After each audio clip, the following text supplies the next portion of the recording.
রাত তখন প্রায় ১২টা। আকাশে চাঁদ ঢাকা কালো মেঘে, চারিদিক নিস্তব্ধ। বাতাসে এক অদ্ভুত শীতলতা।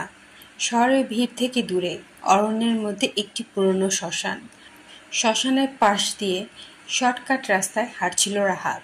সে জানত এ পথে মানুষ খুব একটা আসে না, তবুও তার মনে হচ্ছিল দ্রুত বাড়ি ফেরার জন্য এই পথটাই সঠিক। পথটা যত এগোতে লাগলো ততই সে এক অদ্ভুত চাপ অনুভব করছিল। চারপাশে শুধু বাতাসের শো শো শব্দ। হঠাৎ দূরে কোথাও কান্নার আওয়াজ শোনা গেল।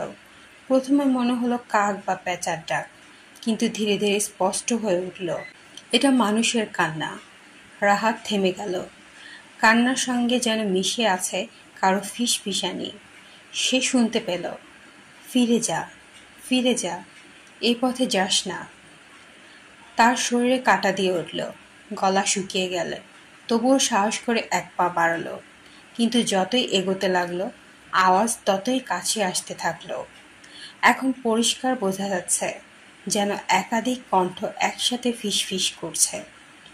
হঠাৎ বাতাস থেমে গেল, চারিদিক একদম নিস্তব্ধ। তখন রাতের চোখ পড়ল শ্মশানের ভেতরে কয়েকটা ছায়া দাঁড়িয়ে আছে। ছায়াগুলো নড়ছে, কিন্তু শরীর নেই, শুধু অন্ধকারে ভেসে থাকা কিছু অবয়ব। সেই কান্না আর ফিসফিস একসাথে কানে বাজতে লাগলো। তুই কেন এ পথে এলি? এখানে কারো শান্তি নেই। আমাদের সঙ্গে থাক, থাক আমাদের সঙ্গে।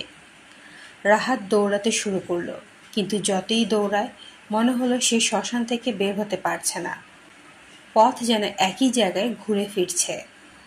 তার গায়ে কেমন ঠান্ডা হাত ছুঁয়ে যাচ্ছে, যেন অদৃশ্য কারা তাকে ধরার চেষ্টা করছে। হঠাৎ করে সে পিছনে তাকালো, দেখতে পেল একদল ছায়া তার দিকে এগিয়ে আসছে। তাদের চোখে অদ্ভুত আগুনের মতো লাল আলো। ফিসফিসানি এখনো স্পষ্ট চিৎকারে রূপ নিয়েছে, আমাদের সঙ্গে চিরদিন থাক, আমাদের সঙ্গে থাক। রাহাত হঠাৎ চিৎকার করে উঠল, আর তারপর তার চোখে অন্ধকার নেমে এলো। পরের দিন ভোরে গ্রামের লোকেরা দেখল শ্মশানের পাশে রাহাত অজ্ঞান হয়ে পড়ে আছে, তার মুখে আতঙ্কের ছাপ। অনেক কষ্টে তাকে জাগানো গেল, কিন্তু জেগে ওঠার পরও তার মুখ থেকে একটাই কথা বের হচ্ছিল, তাদের কণ্ঠস্বর। আমি এখনো শুনতে পাচ্ছি, তারা আমাকে ডাকছে। কেউ আর কখনো রাহাতকে সেই পথে হাঁটতে দেখেনি।